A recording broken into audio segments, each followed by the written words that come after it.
what is the mood within the crypto ecosystem? Any statistics you'd like to share? The answer, the mood is reckless and people are in denial, spending more money than they did last year, even though they have less this year. Okay. I want to hear the next two. Oh, man. Okay. NFT volumes appear to be maintaining the block space demand. How do you think this changes as the projects go cross-chain? I would like to tell everyone that the NFT bubble has burst. Please go buy gold and diamonds instead.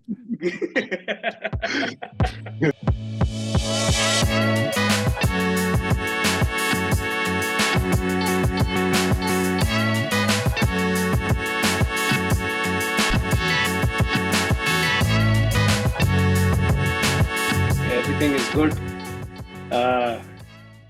We should start numbering our episodes, Prash. Like, I feel like we've done a bunch and I don't know which number this is, but what this will definitely be known for is that we have a guest this time. Yeah. And honorary normie Pareen joining us for this special Thank you. episode. Everyone, it's a pleasure to have Akshay BD of Uber and Solana Super Team fame on this podcast with us. Generally, we're going to try and paint a picture of the state of Solana after what has been a turbulent few months for all of crypto. But moreover, maybe things to look forward to. And let's try and keep it positive, guys. Prash, I'm talking to you. But anyway, it's good to have you here, Akshay. Some beginning words of what to expect to our audience would be nice from you, and then we can get straight into the questions. Yeah, I mean, look, thanks for having me. Raghu and Pareen, have known you folks for a while, especially as we sort of started off with Super Team. We had the good fortune of meeting with you folks early on and collaborating in the early days, and having seen you folks build Builders Tribe has been pretty amazing. Prashant heard a lot about Woodstock, and so really glad that we at least get to meet, even though it's on a live recorded stream going out to thousands of people. Or how many viewers you have? We have 11. So if you beat us, then you're already at the top spot. Just a little behind you. But yeah, all five of us listening to this podcast, 4 right here. It's really good to have Akshay on the board here. So in general, this with respect to normies, what we've been trying to do is create some sort of quasi clarity in this very, very confusing and overwhelming place that is crypto. And anyone who's been in crypto has definitely heard of Solana. So we've had a bunch of questions prepared for what the state of Solana is right now. And Prash did the work of putting a bunch of questions together. We will chip in every now and then asking you questions, but I will kick this off by asking you, Akshay, I think your entry into crypto was pretty much around the same time as the genesis of Solana. So my question, I don't know if I'm right in saying that, but my question is, from the time that you joined till where you are right now in this journey, what has changed and what still remains the same? Yeah, so I actually joined crypto much later than all of you here. And I used to work in like tech, and I had a job at Uber. I spent a bunch of years there, and then I was on a break figuring out what to do. I had, heard of Bitcoin and Ethereum and made some very modest investments back in 2018. But I really didn't think that it would be something that I would work in, because none of my skills were useful in crypto at the time, because I didn't know anything about finance. I certainly didn't know how to code, and I just knew how to speak a very specific, niche of English that we call law. And a lot of my work and jobs were really around that for pretty much my entire career. So when Solana came along in early 2021 is sort of like when I started to as a user use these blockchains and make on-chain transactions. And then I made my first one on Solana, and I immediately sent Raj a text saying, hey, this is, and we'd been introduced. Solana was much smaller. We'd been introduced to a common friend at the time. I was like, wow, this feels like my first iPhone experience of crypto, because nothing I've used felt this smooth. And of course, that comes with its own set of idiosyncratic design choices and trade-offs and all that we can talk about. But as a user, it was really like a 0-1 moment for me. And that's what made me fall in love with the the ecosystem, and I sort of dug in more and had the good opportunity to meet with Sandeep and Jayanti when Polygon was also having its sort of first upward trajectory from a relatively unknown project in India called Matic at the time, when they then later merged with Polygon. So I felt like I was at maybe not at the beginning, but certainly at the beginning of that chapter of crypto, and it was wonderful to watch that during time. Awesome. So, what do you think has been some of your learnings in this time? Like, what's changed since the time that you sent that first text message to Raj to where you are right now? Oh, I think I thought crypto was an extension of Wall Street in the beginning. I thought it was just like the next iteration of Wall Street when I was not working in it. When I started working in it, I thought, oh, actually, it's an extension of, it's like the next Silicon Valley. And then, that was like, if you think about it, this thesis, antithesis, and synthesis, now I'm like, no, it's actually an extension of both of these spaces, and it amplifies both the good and bad of both these sort of like microcosm of industries. And the class of good decisions or the class of mistakes I've made are attributable to not understanding that it's a synthesis of both of these places. So that's my high level learning that's been in the space, to learn both Wall Street culture and Silicon Valley culture and somehow manage to, not make them seem contradictory. In Silicon Valley, there's a very positive sum outlook of it's sort of in your self-interest to be positive sum, because it's an iterated game and you play the game with the same set of folks, more or less. Your reputation allows you to raise money. Your reputation allows you to get these early job opportunities that might be oversubscribed. Your reputation allows you to get into deals early on when most others cannot. And so there's sort of like you round every zero in favor of your counterparty, because you're going to meet again. And your intern could be your next CEO. And so there's a lot of like just cultural, positivity, like positive some behavior and trust built into the system. And crypto is like the opposite. I mean, in some ways, crypto is very similar, where there are folks who've been around for more than one or two cycles who are resilient and have this really good judgment of who to trust and who not to, right? And maybe their survival is evidence of having made mistakes in the past and now having learned what that looks like. And they're always skeptical of, the people who show up in their first cycle. I think that's all very healthy. On the Wall Street side of things, I think it's zero sum, but everybody knows it's zero sum. Right. Sorry, some network drop or my issue, but I think I lost you at that place where you were talking about how two cycle guys are generally a little more skeptical, and you were just about to make a really good point, and then it didn't. No, Yeah, I think we caught it there. I didn't even realize, Raghu, that you were off. I was so like engrossed in what Akshay was saying. I didn't realize you were off. It was actually a point well made. Actually, based on Akshay, what you said, that hey, you haven't been here for one full cycle. We see ton of people who just don't get that, right? And also a ton of people who've been here for a long time, but did not think or analyze or reflect so much that they keep doing the same thing again and again. And I just wanted to understand from your side, although you've not seen a whole cycle, but the experience that you lived through, and it's not that you were passively trading, or it's not like you passively trying to contribute to a small community or be an employee of a project. You've actually ended up building a really valuable community here.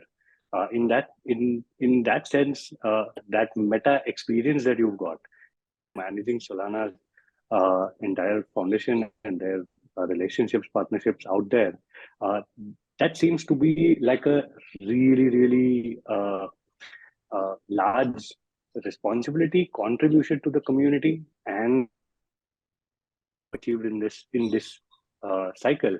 What keeps you believing in this is sticks in my mind more than anything else, because mostly when people see what's happened in last 1 year, this big thing that keeps you really motivated, saying, let me do this again and again, day in and day out.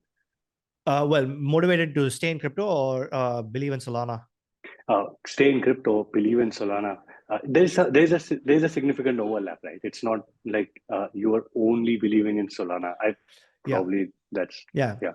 Yeah. So look, I think I had, I sort of like just chanced into Uber in the early days, and it was a bunch of just really idiosyncratic personalities and weird folks just looking to build like a big transportation network around the world. When at the time we were in like, I don't know, 20 cities or something, and doing a few thousand trips a week in each city. And so I'm naturally attracted to types of personalities that are like, like there's an early stage archetype, right? Folks who can't hold down a job in a big company, get bored easily, and typically generalists, typically are drawn in by big vision, big ambition, and want to take a shot at doing something that would be very hard to accomplish. But if you did it with any modest amount of success, would be awesome, right? And I saw that in crypto from day one. Whether it's the Bitcoiners with their ideological like consistency and depth, or whether it's the Ethereum folks with the ability to want to do crowdfunding for various types of things that do not have funding today, or whether it's just a pragmatism of Solana, where they just want to build the best global architecture for finance. It's just like the breadth and scale of ambition is massive. So that's one thing that I enjoy being part of. In terms of the ups and downs, I had, within the context of Uber as well, had happened to see that, we were banned in pretty much every Indian city you can think of that Uber existed in, after an unfortunate safety incident in 2014. And we were getting banned in places around the world. It was always a constant battle. Once we, like it was either with the press or with the government or with taxi unions, and all those three interest groups are massively powerful and or well capitalized, right? And so it always felt like you're pushing up against like the wall in a lot of that, and maybe there's part of me that normalized that. And I actually felt at home when all of this crazy stuff was going down, where I was like, okay, I know how to operate in this environment. And I never thought would know how to do that, because when Uber was banned, we were just flying from one city's transport department to another, sitting in front of the transport office, hoping that they would issue legislation or like notifications to unban these ride-sharing applications. We were working with the central government at the time, giving statements in the press saying that this is the like driver verification system. Yeah. Drivers were outside. Some of them would come and break the offices with like rods and stuff because they wanted the app to be turned back on. Once we sat in front of the Chief Minister of Delhi, Arvind Kejriwal, and we were like, he had banned surge pricing on Twitter. It was not by notification. Once we just learned that he banned surge pricing, and the way we found out was on Twitter, he said surge pricing is daylight robbery or something like this. That tweet still exists. Go check it out. And we're not going to allow it in Delhi. And suddenly during, surge pricing is really important to modulate, supply and demand, and to get drivers to come out and do trips during Friday nights and stuff when they may not want to. And so I think we made a statement in contrast to that, and I can't remember what the statement was, but that's sent a direct invite to his office saying they want to talk to us. And I remember he said he listened to us very patiently, talked us through surge pricing. He was very smart. He'd done all his like homework on this, and finally he said, and I think we said surge pricing is important because it does supply and demand. We're going to contest this or something to this effect. And then he said, "आप राजनीति मत कीजिए, वो मेरा काम है." That was the end of the meeting. That's it. The entire message of the meeting was delivered in that last 5 seconds, right? And so there are stories like this where you're like, like what could the employees are in police stations trying to figure out, how to get out. And so we saw a version of almost losing the company. And so when this was all going down, I was like, oh, great. You're back here in 10 years. It feels like back to square one. I was looking for a specific word. Yeah. You seem to attract it, Akshay. Attract trouble, no? Yeah. I was waiting for you I to partner say with I host Bhakchod. co-host a podcast with also Sure. someone who attracts a lot of trouble. I So I know. think it's just so everybody found a place in this industry. I mean, Anyway, yeah, go on, Prash. I mean, it's Sorry, I great. know we deviated. I just got into like No, a story, it's but we perfect. can It's It's great. come back It's to beautiful. great. crypto. Yeah. And I it's a think great analogy as well. To I think go on, Raghu, go on. sorry, I don't mean to cut you off, but we should call this episode "Aap Rajniti Mat Kijiye." वो मेरा काम है. Oh, I just remembered what we did. I think we launched a petition for people to sign to support. So I think that's what happened. oh god. Anyway, Oh Prash, man. on to more things of substance. Go. Not that No, this wasn't this Prash. is great, right? I mean, That's this is the experience that has built upon to where he is now, and like those are also memories and experience that he can call upon now in this current state as well, right? I mean, to what we're going through this market. So specific to then the ecosystem of Solana, right? I mean, the numbers still are pretty awesome in terms of like transactions, users, especially NFTs, etc. How would you categorize the mood within the Solana ecosystem, right from like the top, from Anatoly and Raj, all the way to like, users and developers that you might interact more with as well?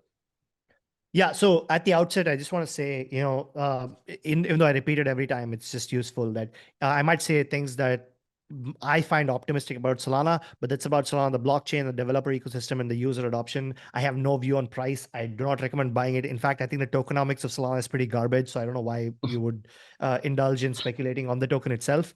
I think there is a lot of work to do on that end, and hopefully over time the community gets together and fixes all of that.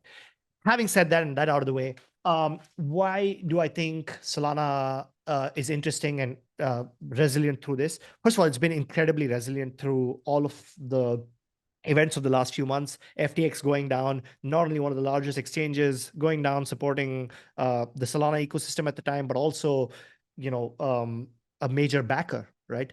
And the resiliency of an ecosystem is measured by how long and how well the void left by the big players in that ecosystem can be filled by the community.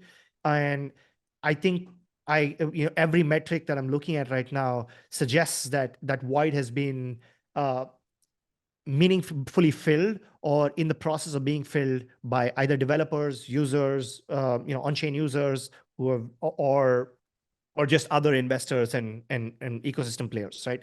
So I can, talk through maybe a few metrics that might be interesting. So for that communicates this. So if you see daily active addresses, Solana has the highest number of daily active addresses, as of recording of this podcast on the 13th of January. So it's about 640,000 daily active addresses. And that's the top spot. Second only, and the second spot is Ethereum, obviously, with about 434,000 active wallets, and then Polygon with about 325,000 active wallets. In fact, what's cool is after FTX blew up, the number of daily active wallets on Solana has gone up by 3x, right? Despite all the price decline and all this stuff. And we can talk through why some of that happened. And there are some interesting things that the community did to get to sort of like just get back on its feet. But that's on the user side. As far as developers are concerned, we have seen a general dip in developer participation across blockchains. But I think you should expect that there will be a scrutiny on the number of active developers in each L1 blockchain, because the investment thesis has been follow the devs, right? And so now the data and the magnifying glass through which the data is going to be passed through is going to be much more aggressive, I think, compared to 2018, where it's like, hey, there's like 25 people in this Discord and they all seem to have a GitHub profile, right? Like it's just a different sort of thing there. But I think Solana is probably in the top 2 spots in terms of active developers. Depending on how you measure active developers, it's an imperfect metric because it's like, a lot of this is not, I don't think should be about quantity. It should be about quality, but it also gives you a sense of like the size of the community and the number of people interested in the blockchain. The quantity over time begets quality. And so there's the only path to quality is to get as many high quality engineering focused like engineers to focus on the blockchain and try to build something. And then over time, it filters down into the ones who truly stick on and stay. So In terms of, I could give you a sense of the top of the funnel, for instance, right? So Build Space launched a Solana core course earlier, well, not earlier this year, actually last year, late last year, about 6 to 8 weeks ago. And that course has 7,500 and now probably will be around 8,000 enrollments from India alone, right?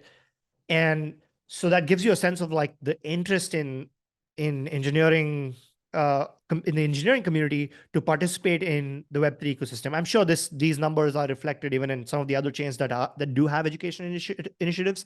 But we do a lot of this through Super Team, which is a self-organized community that is focused, and we can talk about Super Team in a second. But Super Team is currently live in 4 countries: India, Vietnam, Turkey, and Germany. And those 4 countries are in the top 5 countries by enrollment on the Build Space course. So Turkey is at about 2,200. The US is, well, actually, the US is number 3 at about 900. And then you have Germany in a close number 4, right? So am I optimistic about like going to countries where there is a deep technical bench strength, introducing them to the like course material, and very quickly introducing them to earning opportunities after? Absolutely. And Right. that's sort of what's happening right now within the Solana Akshay, ecosystem. a more qualitative follow-up to that question, right? Yeah. We've been, Pareen and I, in our day jobs, we've been kind of meeting some guys who are part of Super Team, kind of contributing to Solana. And, Yeah. guys like Sheikh, Mr. Yalamanchi, the Soumya Saksenas. What really blows my mind is these are really good engineers, right? Like by any benchmark standards, they're exceptional engineers. And I see them constantly more often in the Solana ecosystem than other ecosystems that I have spoken to. Not to say that they don't exist, but just feels like anecdotally there are more of them here. What is it that you're doing that's attracting these really good people to the ecosystem? So I can tell you what they told me. They said that there are parts of Solana that are awesome to build on. So that's why we kind of go to it. But I feel like there's more to it that seems to optimize to bring this cadre of people into the ecosystem. Yeah, I mean, I don't know what it is. It's like hard to attribute it to any one thing. I think it's some combination of completely ignoring the price action of tokens and trading and things like this. We just don't talk about that within the community. That's not even part of like any of the discussions, and building it purely around shipping stuff. Like, I think you can build culture within any organization or community if it's one thing, and you have to trade off everything else in favor of that one, sort of like the Olympus. And for us, it's, hey, what did we ship this week? That's it. And over time, like that culture self-selects for folks who ship frequently and ship high quality stuff, right? And often shipping high quality stuff is a function of how frequently you ship, because the more frequently you ship, the more feedback loops you get, and the better your general product becomes. And I use product broadly there, your work product generally, right? Sure. Whether it's content or code, whatever you're shipping. And so I think that attracted an early group of people. The other thing that we have done is we've kept the size of the community to capped at 150, which is the Dunbar's number, right? And so we wanted everyone to know everyone by name. So now when you counted off those names, I know each one of them. Yeah. And the Dunbar's number is basically the theoretical limit of how many people you can know in your lifetime by name and face, right? And so the membership is capped at 150 to ensure that everybody knows each other, and those who become inactive eventually fall away and new members get added. Right. And that process of cycling through many sort of 150 groups of 150 to get to the current group of 150 has ensured that the quality of folks who have gotten added to the membership over time is really high, right? And yeah, and so I think it's a combination of many factors. Yeah, what I'm hearing is that a very good engineering culture and then also community restriction for keeping a quality bar really high seems to be key driving factors, apart from cool things about the product itself that people want to hack on.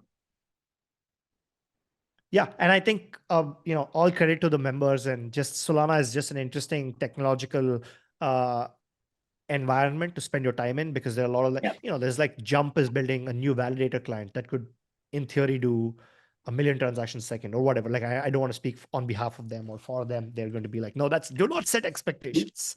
So, right. But you could, like, they're building, that's their entire bread and butter. And they got the best hardware engineers in the world building this for their TradFi business. And they're like, hey, what if we apply it to crypto? Can we build a validator client that could increase throughput? And so that's like a hardware and engineering challenge. And as an example, Mr. Yalamanchi is super interested in hardware. Of course. And so, right. So there's like a very niche product market fit there, right? Between like the member. Similarly, like, Sheck was a distributed systems engineer, and he found the parallelization in Rust a very attractive proposition. And the fact that, you didn't have to do this sort of like sequential processing of transactions meant that, like, you could build these applications, particularly around social protocols, that could be breakthrough if it works. And so he's building his own social protocol. Interestingly, the way Sheck got into the community was we were running a global hackathon once, and there was a portal on which all the entries were populated. And people are like, how am I going to read this? And like, they could see 10 entries at a time or whatever. So Sheck ran a simple script and put that all into an Excel sheet and shared it widely. We just retweeted it. I think Toli retweeted it after, and then everybody was like, oh, thank you, this is great. He's like, wow, I haven't received this much appreciation for my work for the last 4 years at my current workspace. All I did was run a script. So then he got in, started mentoring all the projects inside the community, inside the super team community. And he was looked up to as sort of like this developer Jesus. And he's one of the best engineers out there, right? Like, just period. And so he mentored a lot of these folks. And then it so happened that he was getting married, and he solemnized his wedding on the blockchain. So you can put up like the screenshot of his tweet here for people to see, where he on the Solana blockchain. And that's the first ever wedding proposal on a blockchain. And, so a lot of this is cultural too, right? Like, you start to spend time, and then people were like, hey, you should build something in the ecosystem. And then we started talking, and then 3 months later, cut to him participating in the hackathon, winning a track, getting funding, and now he has his own company. So a lot of this is emergent. I don't think you can just, like, a community is like a biology, like, it just sort of grows on you over time. And so it's not attributable to any of our actions. It just happened, I love it. I love these stories, man. Like, there's so much content here. Anyway, Prash, back to you. No, that's actually quite interesting, right? And also, Raghu, going back to this previous podcast we did on founders, this aspect of culture, right? It's so underappreciated because, you from the outside, you keep thinking, why are these developers still sticking around? Why are these users sticking around? There is this pull from within, and that is driven from culture, and it's very top down as well. I was listening to Anatoly on Blockworks, right? And even after everything has happened, he just has that very that calmness around him in terms of, it's done. What is done is done. We have done mistakes. We accept it. We had issues with our downtime, etc. We are fixing it. We are just moving on, right? And that, I think, seeps through the entire DNA, which is very interesting, actually. And that resilience hasn't gotten unnoticed. Okay, I'm not going to name it, but a competitor of Solana, guy who works at a competitor of Solana, quietly one day we were like, hey, bro, what do you think's happening with Solana? And that guy just looks at me and, and it was just the two of us in the car, and then he's like, dude, I'm actually low-key really impressed with what they're doing right now. I did not expect this to go as well as it's going right now. So if they come out of this, it's going to be like an insane project. It'll probably reach heights which it hasn't so far. So yeah. Anyways, on to less controversial things. Yeah. So this point you mentioned on parallelization, right? And I think that's very interesting about Solana, this parallelization based finality that you provide, and particularly when it comes to financial markets, right? I think this is extremely important, right? And which is where I guess Solana previously has been spoken of as like NASDAQ on blockchain, etc. Now, having said that, technology aside, there has been a lot of pullback on DeFi within Solana, most likely because of its direct correlation to FTX and Alameda, right? and so projects we've seen having had setbacks. What is the strategy for you guys internally to put DeFi back on track? It's happened across all of the L1s. There is no getting out of it, but I guess Solana has had slightly bigger setback around it. But the technology makes a lot of sense, right? So how do you guys think about this internally? Yeah, so I think this TVL as a metric is somewhat imperfect, but the sort of what we have to work with when everyone's measuring stuff across the board. Obviously, the value of Sol has dropped, as well as not only has liquidity dried up within the ecosystem because the market makers like Alameda, etc., have disappeared, and it's also because the price of Sol itself has dropped so much, and often that tends to be collateral, or it tends to play the role of like sticky liquidity within the DeFi ecosystem. And so is Solana DeFi like not doing great? Absolutely not. Is it doing great even in comparison to competition right now? It's hard to say, especially in a bear market. Looking forward though, I guess the to me, like, the fundamentals couldn't be more primed for financial products to win on Solana, because it's the fastest settlement you'll get, subject to parallelization. It's just the fastest settlement you'll get. It has full composability. You can get that settlement guarantee without breaking composability at a low fee, and you have the order book experience built on chain, and Solana was the first blockchain on which an order book was even feasible to be built, right? And market makers, traditional sort of finance people, are used to making markets on order books based exchanges. And so the fundamentals haven't changed, in my opinion. In fact, if you look at the last few weeks, I don't want to name the coin because that might be an issue later. And I'm very sensitive around this stuff, because anything you say about a project that's optimistic or pessimistic will be construed as, you're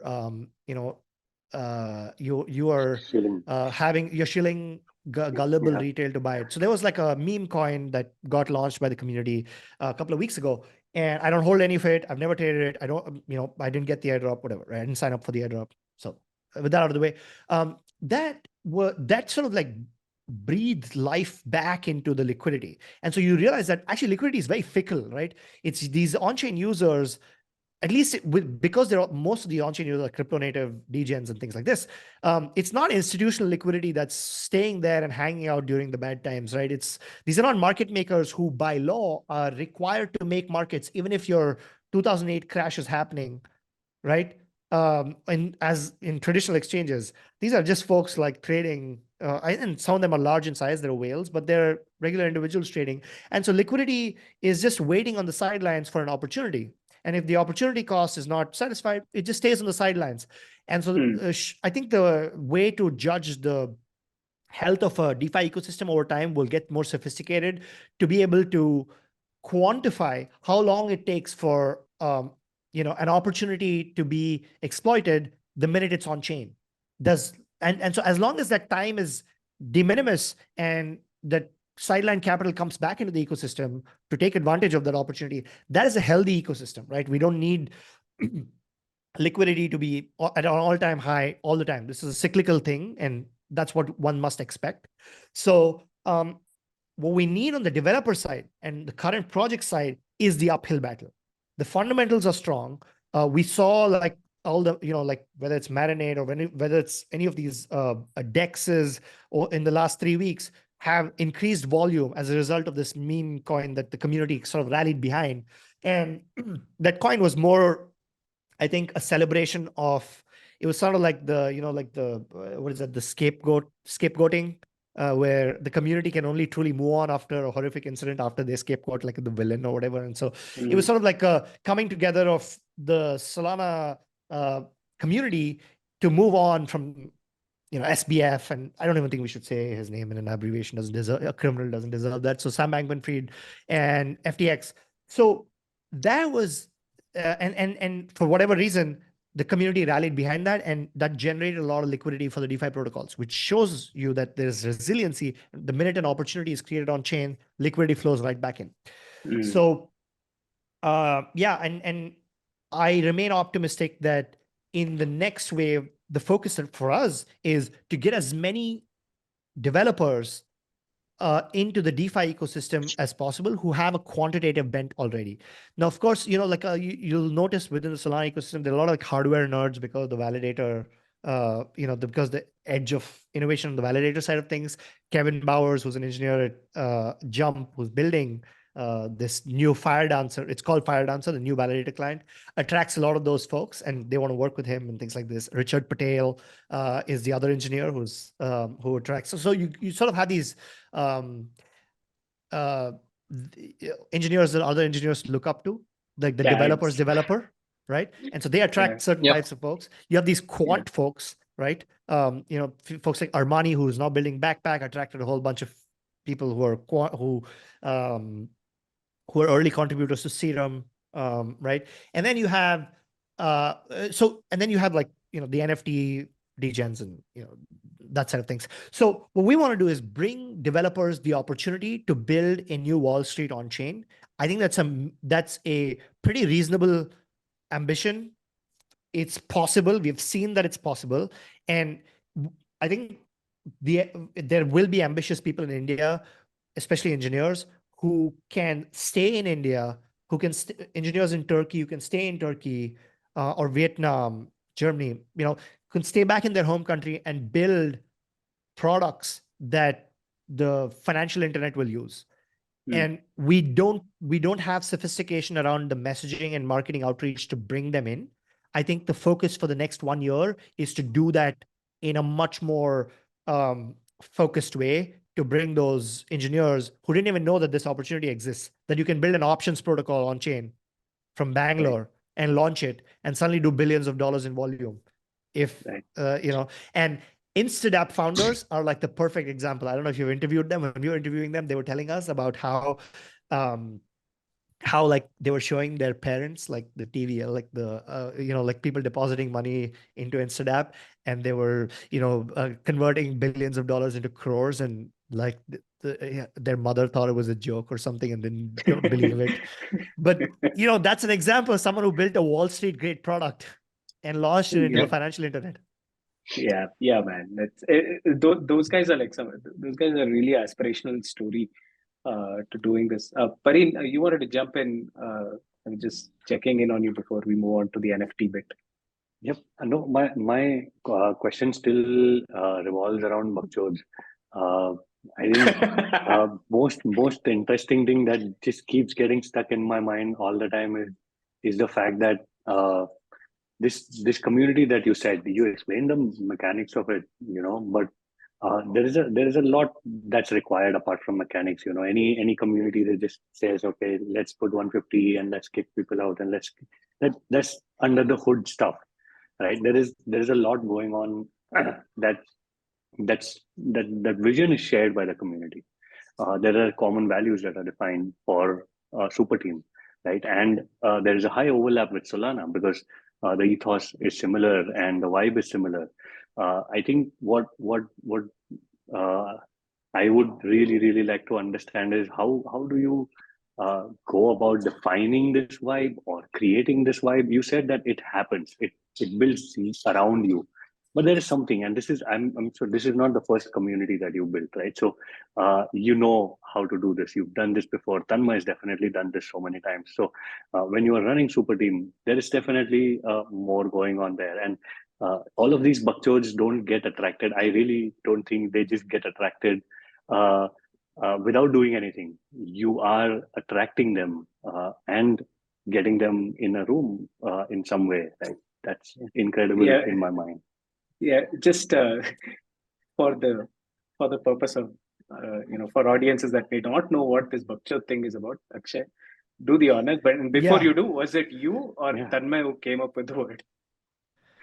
With the word, I don't think I definitely come up with the word. We co-opted it because content. I felt like it context was the of best this. because everyone's like, I think there was, this was a time when shit posting on crypto Twitter was sort of like a meme that, oh, I'm such an A-grade shit poster. And that was like a thing of status. And I just somehow I don't like the word, I don't like the word for various reasons. One, I think it lacks the depth of what it actually means to be a shit poster. A, and two, I don't like uh the process of excretion being in the name of the thing that you call someone. Like it just didn't feel right.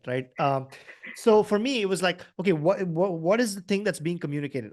Like somebody who's posting on crypto Twitter typically is getting to some kernel of truth, but they're saying it in a way that's either provocative, funny, or in often ways that are outside the Overton window, right? And so that's the shit. That's the shitposting done well is speaking some important truth, but done so in a way that's outside the Overton window. But done in a way that's funny, so it cuts the ice of, or it cuts the edge of, something that people don't want to hear.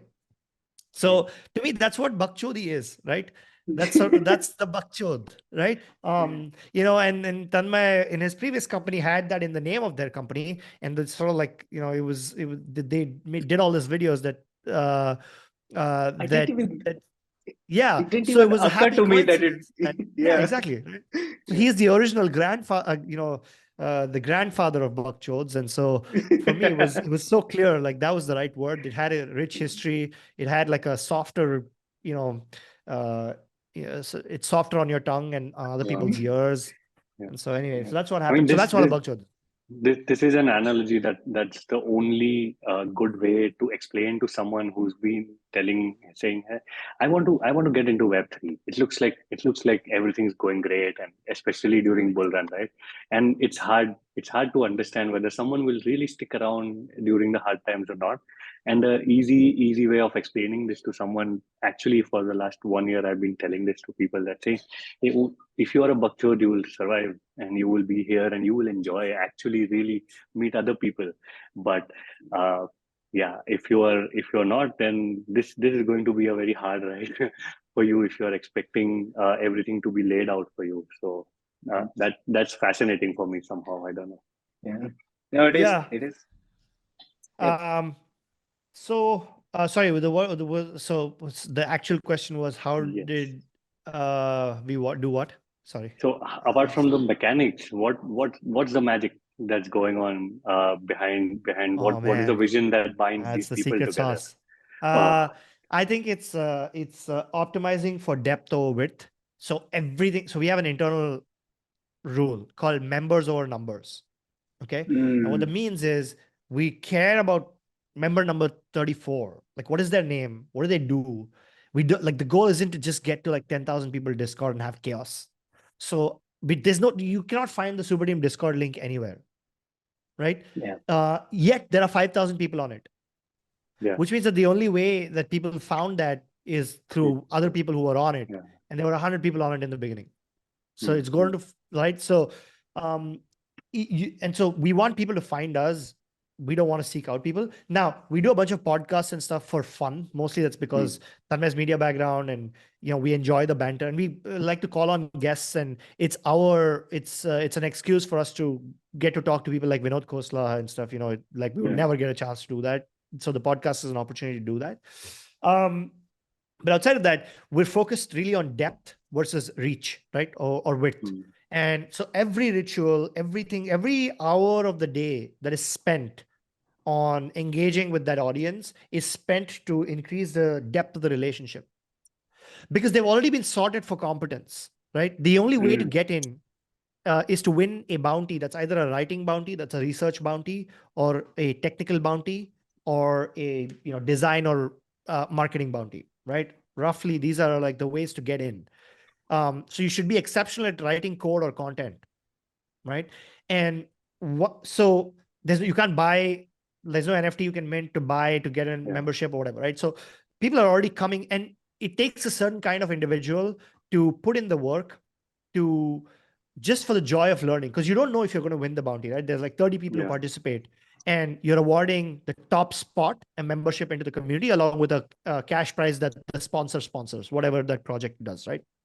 And Um, and so it takes a certain kind of individual who would want to spend a weekend researching something. It's because they're passionate about it, even though they don't know, even if they have no guarantee that they're going to win it. And that's typically a high competence, low entitlement person that you sort for by the process itself. And when they come in, they feel appreciated because they have found other people who are also sort of like high competence, low entitlement. Right. And then culture builds on top of that. We have weekly community calls, there are weekly rituals. Members host events for each other. There are meetups that happen that are self-organized. And so, media is one to many and community is many to many. And so we just had to figure out how to catalyze that many to many interactions and walk away from it. That's amazing. That's really cool. That's the culture part of Web3 and what you're building at Super Team. That's really amazing to know. And thank you for sharing your magic sauce with us, right? Formula. Anyways, we're kind of coming to the last part of the podcast. Akshay, just want to be mindful of your time as well.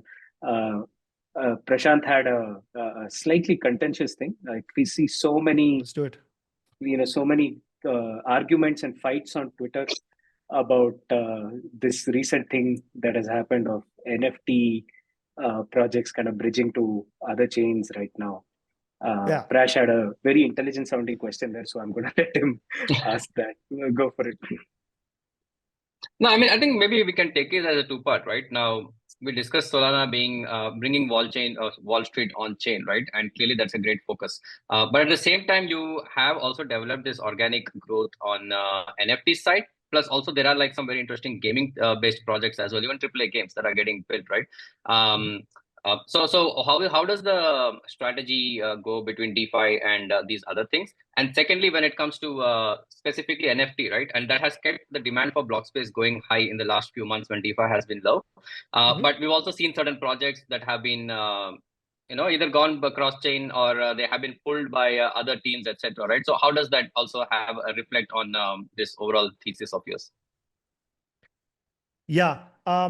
I view the NFT. So I'm interested in the NFT like usage for two reasons. I view it primarily as a desire for fair capital formation.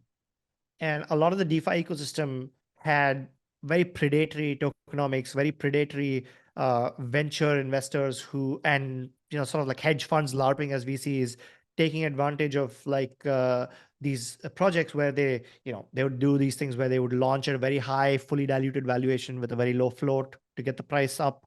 And then it would go down only forever until it finds its marginal buyer, which is 99% down, then 99% down again. So I view the NFTs as a really important part that was in response to that, where there was none of this. It was community formed capital. Now, you could debate whether forming capital around pictures of like an animal is of any use or whatever. But I think what it's training people to do is is organized capital around something that's relatively harmless. So they're crowdfunding into a common pool around, like, maybe they bought a picture of a dog or a monkey or whatever the latest NFT thing is. And now they're simulating what it'd be like to, as a community, deploy those funds, right? And that presents governance issues, that presents product challenges, that presents, like interpersonal issues, that presents, like, you were basically simulating what it'd be like if a group of people went on to start a country, right? And that's sort of like the ultimate, the ultimate ambition of collective crowdfunding is to crowdfund to start a country. And Balaji Srinivasan has written a whole book about this called The Network State: How to Start a Country. And so what I view this is as a dress rehearsal for how small communities and pockets of people can come together for a common cause. Maybe they want to start a community center in their community. Maybe they want to, they want to crowdfund, a school, whatever it is. I view this as sort of like the NFT boom as giving the community the tools to be able to do those types of things. And right now it's just pictures and people having fun. That's fine. But that's, I think, where this is going. And as far as as far as like I'm actually really happy that there was a thriving NFT community ecosystem in Solana, because that's where a lot of the community even came from. And what is community? It's a group of people who are independent acting agents, who are ideologically aligned and financially incentivized. And so you want all three of those things, because if you have somebody who's independent acting and ideologically aligned but not financially incentivized, then they're not all contributing towards the same cause. They might they might put a like on your tweet, they're not going to ship code or do other stuff. If you have non-independent active entities that are ideologically aligned and financially incentivized, they're basically employees, right? So you sort of need all three. You need people to be their own sovereign self. You need them to have ideological alignment around a purpose, and you need them to be financially incentivized so they can act toward that purpose. So the NFT community gave the Solana ecosystem that cohort of people, which is awesome. And actually, I feel like they have been underappreciated for that, because people think NFTs are like this joke or whatever, right?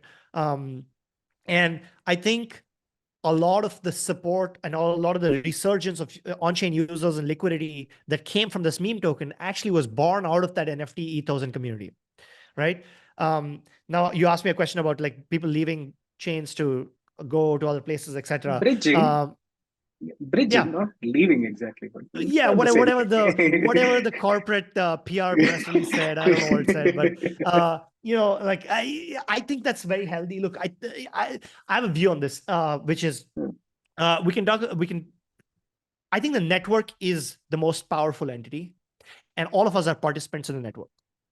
But every now and then, people will try to hold the network hostage or take over the network, right? You had this with miners, Bitcoin miners in 2017, and then you had the mining wars. And then that resolved itself, and then the network grew stronger because it decentralized more. You had this with Solana, like a bunch of like 2-3 investors took control of all the capital flows. They blew up, and now there's like, it's being filled by community investors and more people. Same with Ethereum's ecosystem, right? So I think what this proved was, let's say in this specific case, I don't know if it's true, but let's assume Polygon, like from what I read in the news, like Polygon offered, say, $3 million to a project to move over. I don't know if it's true. If it's true, let's say that was the peak offer for a very prominent network participant.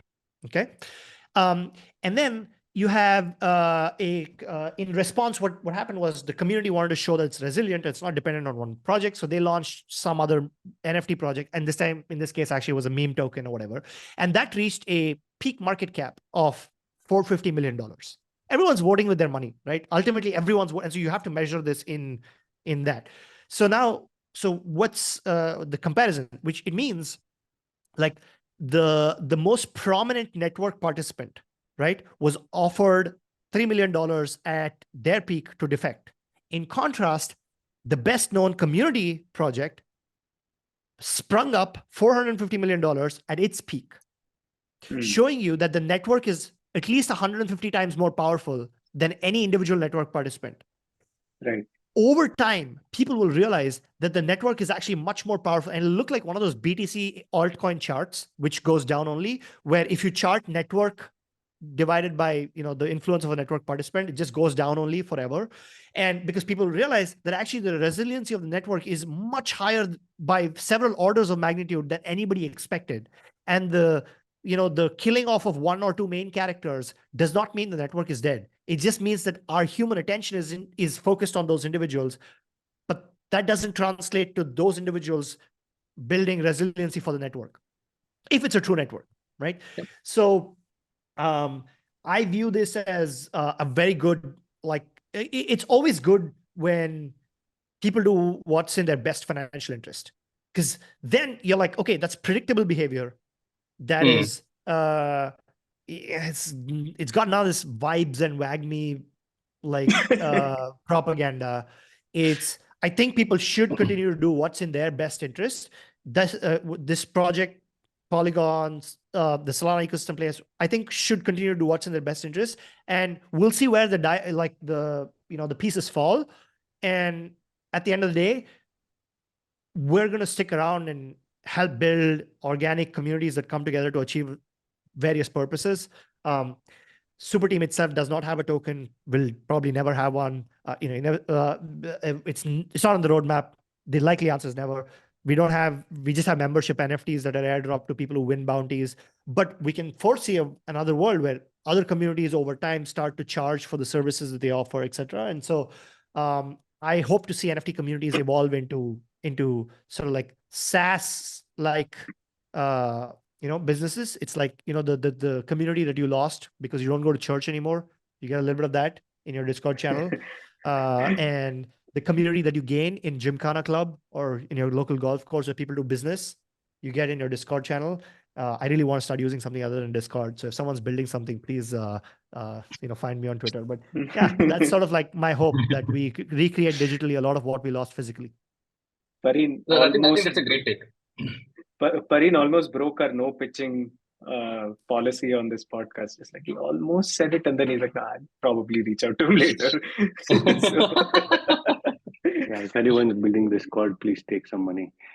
Discord alternative.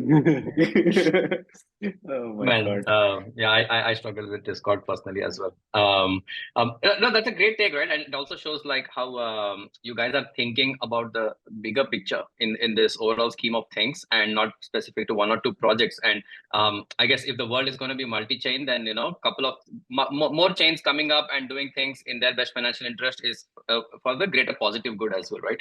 And then that's the great way to look at it.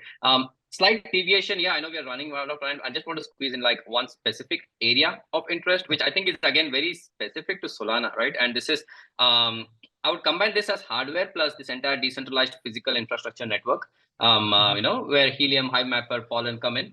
And also, of course, hardware, since you brought it up, mobile is also very extremely fascinating from a Solana standpoint. Yes. I'm becoming more and more of a, believer in the mobile theory because of how gaming has been impacted specifically by app stores on Android and Apple, right? So this is clearly visionary from you guys in terms of like looking at mobile as decentralizing the hardware stack as well. So just wanted to get a glimpse on like if there are like any roadmap additions here, like when can we what type of activity are you seeing on this mobile in terms of traction, and what type of vision do you guys have to foresee this along with the overall network? Yeah. So, the way to think about the Saga phone, which is what the Solana mobile initiative is called, is at the very minimum, the expectation you should have is it's just a much better hardware wallet because it secures private keys in a secure enclave that is not connected to the internet, much like your hardware wallet does, but it's integrated into your phone.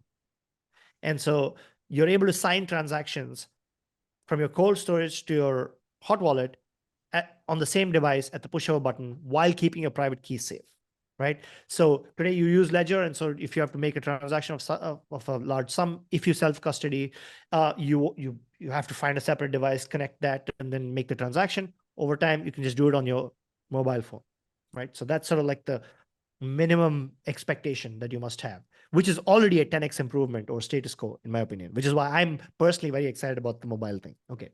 Then you have the really moonshot then you have sort of like the mid-tier ambition, which is, hey, maybe this gets adopted by crypto native folks and it doesn't really find adoption outside. But it does put pressure on Apple and Google to open up their app stores to crypto to begin with, and maybe even the secure enclave on those devices to developers, right? Because they are like, hey, there's a market we're losing here.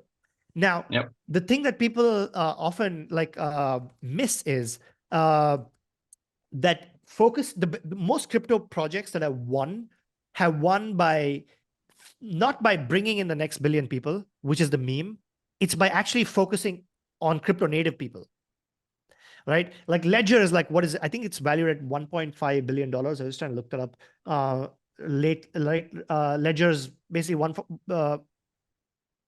so Ledger's valued at $1.5 billion. Trezor is valued at $1.6 billion. These are expensive hardware wallets to custody crypto, and they're already unicorns, right? And so even this mid-tier ambition of just succeeding with the crypto natives is a massive market, especially as the number of crypto native people increase after each cycle.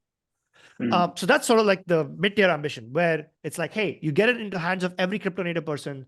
It's open source, by the way, so anybody can send can integrate Ethereum and into the phone as well, and so it can be multi-chain. It's just that our focus is on making sure Solana succeeds first.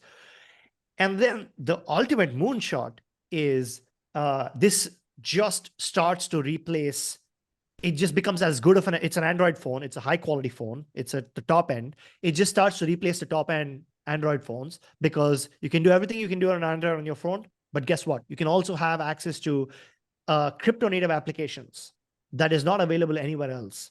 While signing transactions seamlessly, maybe you sign, in the end state of this, if you're signing, tens of transactions every day, you're using it to also sign into applications, you need a mobile native experience.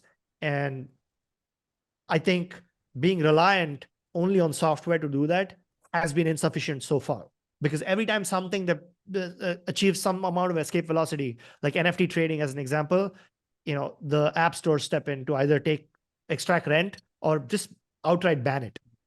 Right. And so what's underrated is root access. And this is sort of like a bet on root access. Right. So this is available for pre-order. So unfortunately, it's not in India yet, but you can pre-order it if you're in many countries around the world. And we always have visiting cousins and uncles for those who are in India and want to receive the phone. So I would encourage, especially developers, to get their hands on this so that they can start tinker with it, start to play with mobile native experiences. That my hope is that drives the next cycle and not like another Excel spreadsheet LARPing as a blockchain. Akshay, you have the phone? I do not right now, but I'm due to receive it. Okay, awesome. We'll probably look it up. But anyway, that brings us to the end of the podcast. Akshay, it's been fun. You are now a normie. Because anyone who's been on the podcast is one of us. But also, like, I think this has been a long time coming. We've had a lot of side event conversations where we shared our thoughts and experiences. And I always enjoyed your perspective, which kind of gave me something to think about. And Prash actually suggested that, hey man, I think it's time to cover Solana. Let's get Akshay on the call. So I reached out, you very graciously accepted, and can't thank you enough for taking this time out with us. Yeah, thank you for having me. I have an idea for your podcast. What? I think you should send every guest a set of complex crypto questions and ask their normie spouse or partner or parent, as applicable, to answer them. And you open the show with them reading the answers to the questions, or end the show with them. And they don't need to understand what the question is. And as a start, I have my answer. I asked someone in my life to answer the questions. So if you're interested, I can give you answers to the 3 questions you sent me. 100%. Yeah. Okay, so the first question is, what is the mood within the crypto ecosystem? Any statistics you'd like to share? The answer, the mood is reckless and people are in denial, spending more money than they did last year, even though they have less this year. Okay. I want to hear the next two. Oh, man. Okay. NFT volumes appear to be maintaining the block space demand. How do you think this changes as the projects go cross-chain? I would like to tell everyone that the NFT bubble has burst. Please go buy gold and diamonds instead. Solana's parallel transaction finality. This is awesome because none of this was understood by the individual answering this. Solana's parallel transaction finality is particularly appealing to financial markets. How are you thinking of improving the DeFi TVL? The answer, gold and diamonds. Deep in projects like Helium and Hive Mapper are on Solana. Is this still an area of focus? Is it generating money? If it's generating money, it's focus. If not, kill it.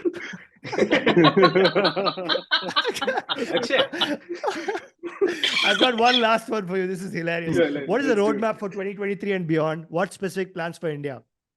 Plans for South India, gold, North India, diamonds. Next question. Dude, all those gold and diamond questions seems to be pointed at you. Maybe this person, is trying to tell you to do something. All right. On that note, thank you very much, gentlemen, for having me on this podcast. Likewise, All right, man. It was great having you. It was real fun. We should do it again, and we'll keep you posted when this comes up. Thank you very much. Bye. Okay. Bye. Thanks, guys. Thanks, Pareen. Thanks, guys. Thanks, Prashant.